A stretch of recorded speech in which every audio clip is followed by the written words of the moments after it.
One of the traditions at Virginia Theological Seminary, where I was trained, was that at every Advent, they would ask the community, the professors, the staff, the students, to bring and share in a display the treasures that they had from home. So from all over came these beautiful, beautiful scenes of the Nativity.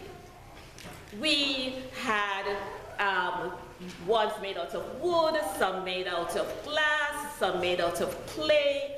We had them wearing kimonos, they were wearing kente cloth, they were palm trees and orange trees, you name it. It represented not just the story of Jesus come into the world, but it represented the communities from where these were made. It told the story that this Jesus' birth was not just something that took place in a time in history, but that it is still a part of the story that we create as we experience and live out our Christian lives. It was a beautiful display. It was the well-known, the familiar story, the one that the children right now in Sunday school are rehearsing so that they can do that live tableau for us on Christmas Eve. But it is a story told from Luke's point of view, for Luke's community. The angels and Mary and Joseph traveling, the stable and the animals and the shepherds, those are Luke's ideas, Luke's version, Luke's memory of what the beginning was all about. And a little bit of Matthew, of course, is thrown in, the wise men, the magi, coming from the east. But this morning, we hear another story of the beginning of the good news of Jesus. We hear Mark's version, and Mark tells us nothing about a baby. Mark's community starts the story with Jesus' ministry. So it starts with the story of the baptism.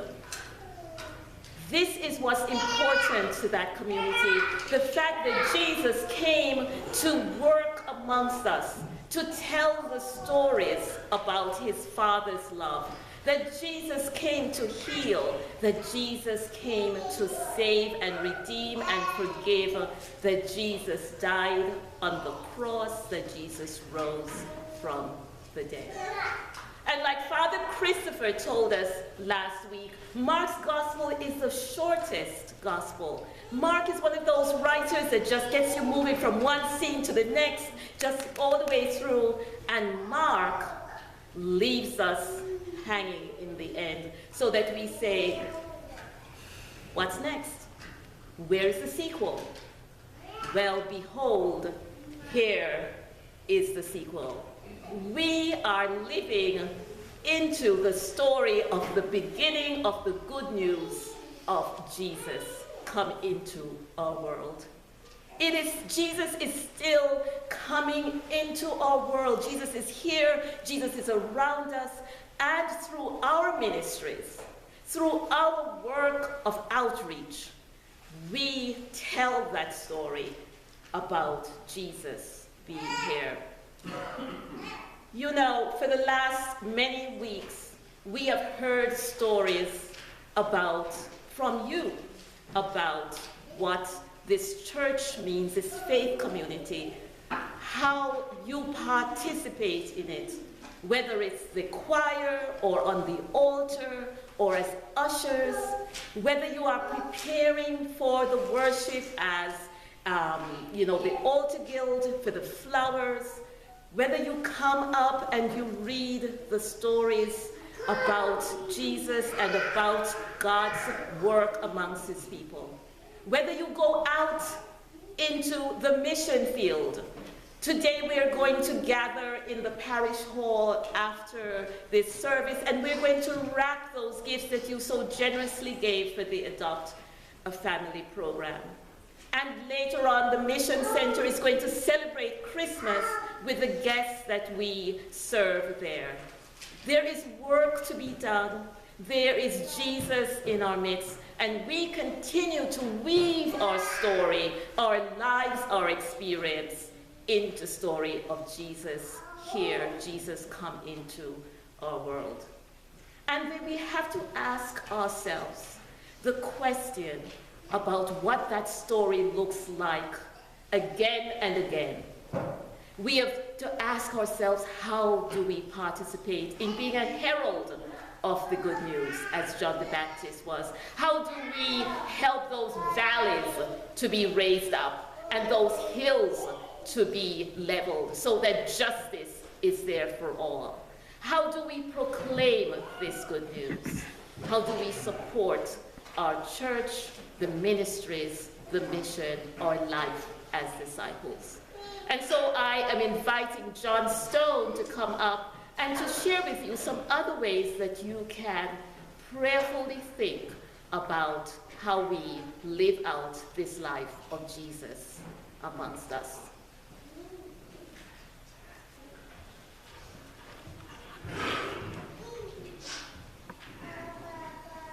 Hi, Matthew. Good morning, everyone. Good morning. As Mother Maxine pointed out, what St. Jude is all about is a collective of what we all do individually to make this place a welcoming place, to keep it going, to make sure flowers are on the altar is set up, sermons are written and delivered. You know, everyone individual effort goes into making St. Jude's what it is. When I arrived at St. Jude's 31 years ago next month, I knew what ministry I wanted to do. I wanted to sing in the choir, and here I am still 31 years later doing it. And within 6 months, I was asked if I would serve on the finance committee. And serving on the finance committee 31 years ago, you have to realize that the parish hall, kitchen, and chapel as we currently know them did not exist. They were third-hand Army barracks buildings that were out there housing that. They started out for the military use at Mitchell Field. They were then transported to Hofstra University, where they were used as temporary classrooms while Hofstra was building their permanent facilities. And then third hand, they came here, and we used them for about 30 years. We got a lot of good use out of them. They were probably on the verge of being condemned by the time we had them replaced. But in order to get them replaced, the Finance Committee had a strong focus on how we could raise the money to do that. We got an architect to make a design. We got bids from contractors to figure out how much it would actually cost to do this. We took those bids, we put a plan together because we needed to raise money. We had a building fund in place which had contributions coming in over the years, but it was only a small portion of what we really needed. We needed to be able to go to the bank with a plan to say, this is how we're going to do it. And the foundation for that plan was to go to all the parishioners at that time individually and ask them to make a pledge, a 5-year pledge, a significant pledge. And all those pledges added up were part of the plan. So when we went to the bank said, okay, we have faith that you're going to be able to meet your commitment and make your mortgage payments.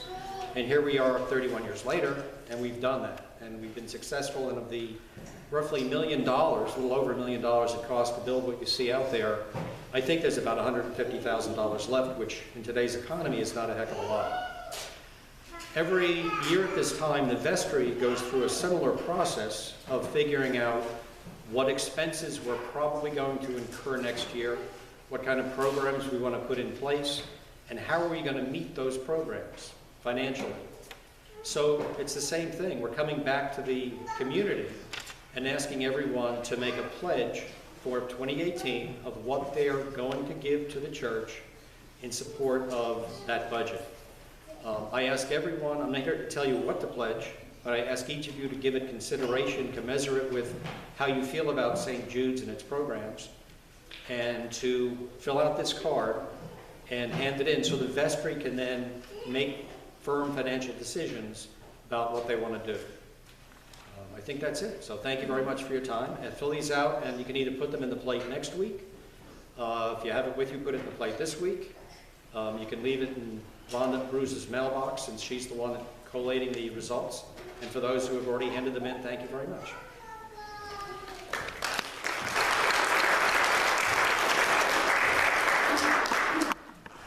Let me tell you about my favorite crib. Some years ago, I visited one of my third graders' home around this time. And in the middle of the living room was this huge table with this humongous display. In the midst of it was the nativity scene, Mary, Joseph, the baby, all the characters, animals you expect. But around it were the most amazing, odd, unexplainable things, animals and people and just figurines of all kinds. And Gracie explained to me the family tradition that around that time of the year, when visitors came to their home, they brought something of that is of themselves to add to the story. So when she could point out the different animals who brought it, the different people, what it meant, from travels, from wherever, from the dollar store, whatever it was, she had a story about it. I just thought to myself, that is the Christmas story. The Christmas story is not to be boxed in. The Christmas story is to mingle with the lives of our family, the friends, and the people we meet outside. The Christmas story is to show that Jesus is here in the midst of our lives today and every day.